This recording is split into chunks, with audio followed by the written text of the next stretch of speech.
So, anong klaseng ahas yan? Paupuin mo yung si Binol. Paupuin mo si Sinong doon. Dali. Pahingi pong tali. Nakagat po ng ahas tong kapatid ni Cobra Prince, no?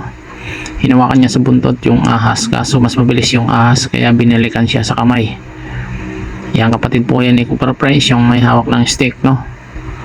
At natuklaw siya ng ahas sa kamay. Ayun, natuklaw siya, oh. Nakagat siya ng ahas sa kamay. At hindi lang ito ahas, cobra po yung nakatuklaw sa kanya. Kapag ganito na nakagat ka ng makamandag na ahas, kailangan ka munang umupo. Dapat hindi ka gagalaw, dapat relax lang. Kasi kapag magpapanik ka, lalong aakyat sa iyong utak yung kamandag. Kaya kinakailangan relax ka lang, nakaupo ka lang at nakababa yung parte ng kamay na pinagkagatan para hindi umakyat yung kamandag. Buti sana kung may dala silang anti-venom, kaso wala yata silang dalang anti-venom, kaya nagdesisyon sila na talian muna ng goma yung parte ng kamay na pinagkagatan. Isa ito sa paraan o pangunahing lunas para hindi agad kumalat yung kamandag sa katawan ng biktima, no? Lalo pat napakalayo nito sa hospital. Probinsya po ito. Probinsya yung kinaroroonan nila. Kaya dapat bigyan muna ito ng pangunahing lunas. Lalo pat nakakaramdam na daw ng pagkahilo o pamamanhid sa kamay itong kapatid ni Cobra Prince. Hindi ka talaga dapat magtitiwala lalo pa sa mga makakamandag na ahas na ganito na cobra, no? Isa ito sa pinaka makamandag na ahas sa buong mundo. Kaya kung hindi ito maagapan o hindi agad madala sa ospital, delikado yung buhay ng kapatid ni Cobra Prince, no? Makikita dito na medyo umiiba na ang pakiramdam ng biktima, no? Namumutla na siya at medyo nahihilo at nangihina na daw siya. Kaya dinagdagan pa nila ng tali. Kasi nga malayo ito sa hospital.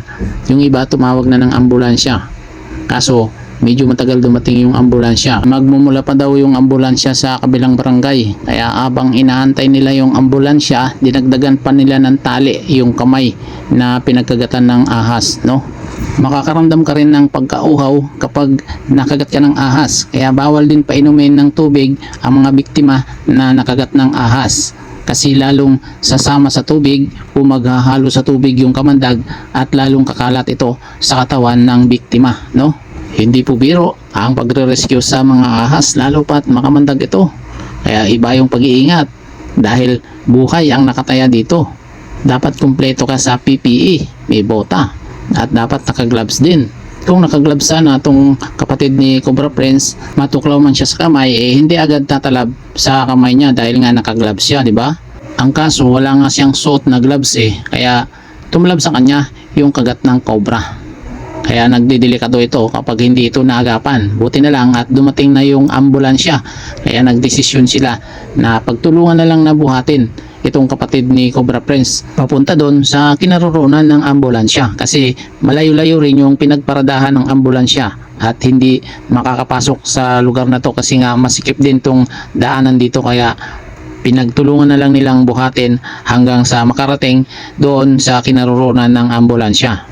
At sana makasurvive o makaligtas ang buhay nitong kapatid ni Cobra Prince, no? At dahil nga may kabigatan din tong biktima, hirap din silang buhatin kahit apat pa sila na nagbubuhat, no? Dahil may kalakihan din. May kalakihan din ang katawan ng mama na to. Kaya nakailang pahinga sila bago nila marating ang kinaroroonan ng ambulansya, no? Makikita rin dito na habang binubuhat nila ang biktima, mapapansin na nangihina na rin at maputla na rin ang kulay talaga nitong kapatid ni Cobra Prince. Kaya nagmamadali na rin silang iakyat sa ambulansya ang biktima. Sana naman makaligtas siya o madugtungan pa ang kanyang buhay.